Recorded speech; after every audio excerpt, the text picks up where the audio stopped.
Hola, soy Marisa Glave y estamos en Más Allá de la Coyuntura.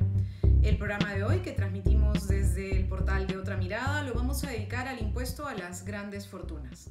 Estamos en un momento difícil para la mayoría de peruanos y peruanas. Por un lado, porque hay una gran probabilidad de contraer una enfermedad, hay un riesgo inmenso de contraer una enfermedad que puede terminar con la muerte de nosotros o de nuestros seres queridos, y eso genera un nivel de ansiedad y preocupación muy grande, pero hay otra gran preocupación de la mayoría de peruanos y tiene que ver con la situación económica por la que atraviesa nuestro país y por la que atraviesan nuestras familias. La última encuesta del IEP, del Instituto de Estudios Peruanos, arroja que el 80% de peruanos y peruanas creemos que va a haber un impacto muy duro sobre la economía nacional, y el 67% creemos que este impacto va a ser también sobre la economía de nuestros hogares. En el mes de abril también salió la encuesta de Ipsos y muestra que 13% perdió el trabajo. Estamos hablando de casi 52% de la población que no está teniendo ningún tipo de ingreso. Si le sumamos el 11%, que también la misma encuesta dice antes de la crisis no recibía, 6 de cada 10 peruanos no tiene ningún tipo de compensación económica o de recurso o de ingreso de liquidez en este momento. Frente a eso, el Estado peruano ha dicho que va a aplicar un conjunto de políticas sociales, bonos, bono de subsidio para la pobreza, bono para la agricultura, bono para quienes eventualmente caigan en esta suspensión perfecta de parte de las microempresas, y ha anunciado finalmente un bono universal familiar, porque en el cálculo del presidente y su gabinete, cerca del 75% de las familias no tendrían certeza de tener algún tipo de recursos, es decir, 75% de las familias peruanas tiene problemas económicos en este momento.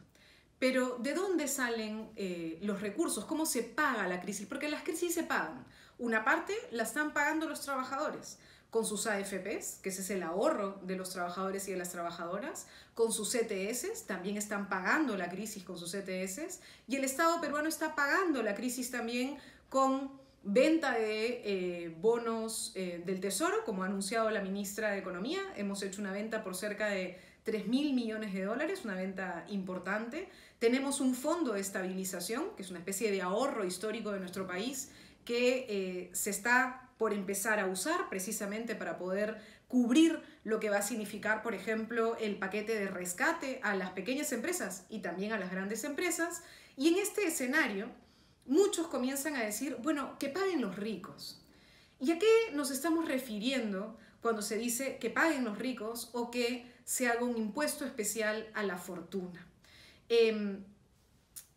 Thomas Piketty ha venido desde el año 2014 en adelante haciendo publicaciones, entrevistas y también libros importantes, donde ha ido mostrando cómo se ha agudizado la desigualdad, cómo hay un proceso de concentración, no solamente precarización que todos estamos viendo, sino concentración de la riqueza.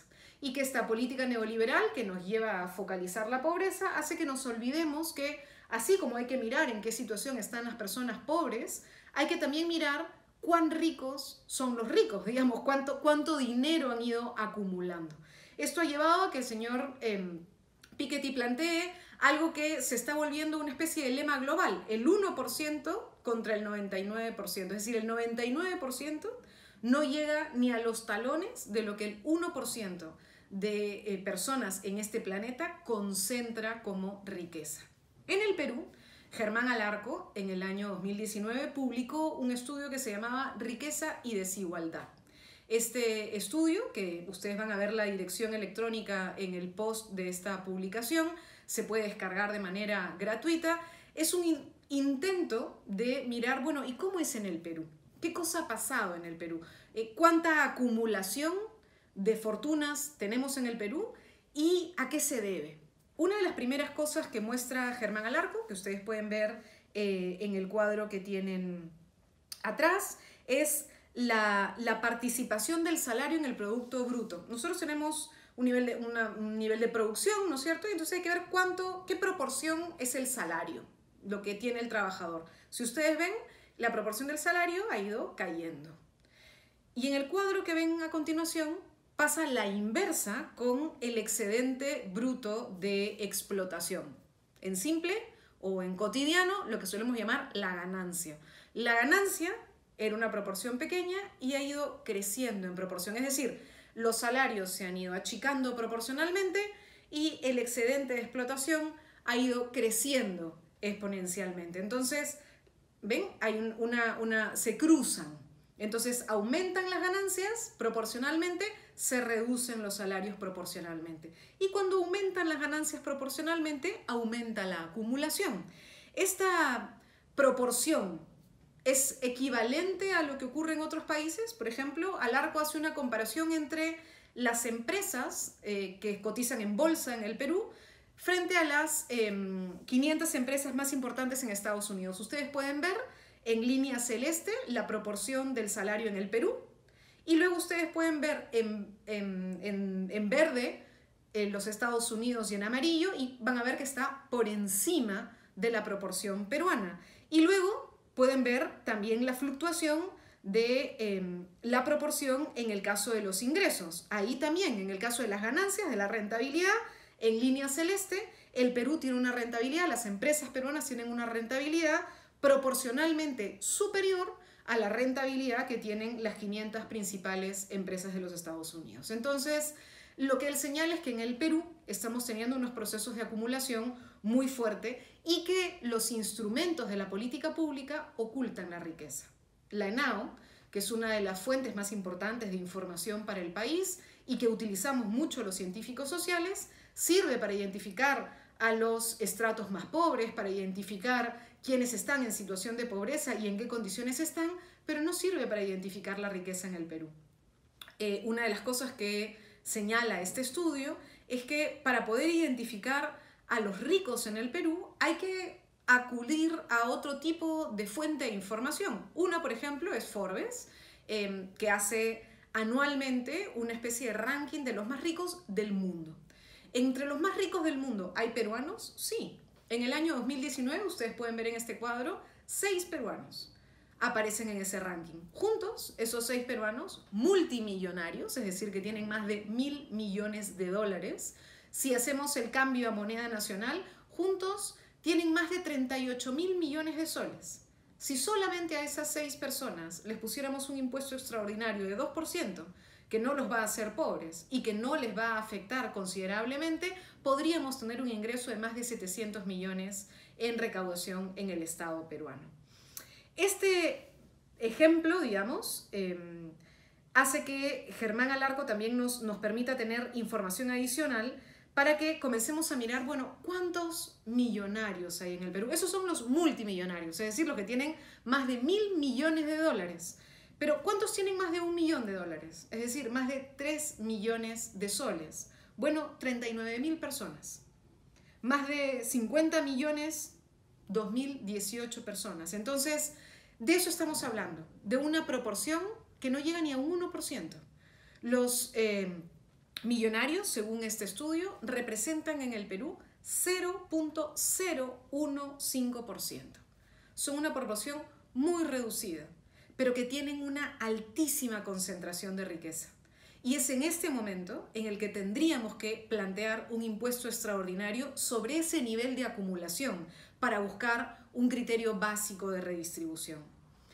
Estamos hoy en un momento de crisis que exige este tipo de medidas, pero estas medidas, como un impuesto extraordinario a la riqueza, es algo que no se nos está ocurriendo ahora en el Perú, a algunos porque somos rojos, comunistas, castrochavistas, ya no sé cuántas, en fin, chapas más nos dan en las redes sociales, sino es algo que ocurre de manera regular, ni siquiera extraordinaria, en Bélgica, en España, en Suiza, en Noruega y en América Latina, en Argentina, en Uruguay, en Colombia. Necesitamos pensar, además de este impuesto extraordinario, que ojalá el Estado peruano concentre en este sector, que es menos del 1%, pero que concentra más del 3% del PBI, concentra muchísimo de la riqueza nacional. En ese sector, concentrar un impuesto extraordinario, pero además tenemos que dar pasos ya de manera firme a una reforma tributaria en el país. Nuestra presión tributaria está abajo del 15%. El promedio de América Latina es 22%. El promedio de la OCDE es 34%. Tenemos que lograr repensar la manera en que el Estado cobra impuestos. Sí, a la informalidad también hay que comprarle impuestos. Sí, es verdad, la informalidad también tiene que pagar impuestos. Tenemos que ampliar la base tributaria, pero también tenemos que lograr que quienes han tenido unos sistemas de acumulación tan grandes paguen un impuesto por las fortunas que tienen, y tenemos que repensar el sistema de exoneraciones tributarias y exenciones tributarias que han permitido que algunos sectores de la economía dejen de pagar impuestos y permitan estos niveles de acumulación. Ojalá cuando termine esta pandemia, cuando logremos salir de la situación extraordinaria en la que estamos, no volvamos a la normalidad, no volvamos a lo mismo de siempre. Ojalá que en realidad cuando acabe este tiempo abramos paso a un cambio que nos permita repensar, entre otras cosas, nuestro sistema tributario y nos atrevamos a esta máxima de justicia fiscal. Gracias.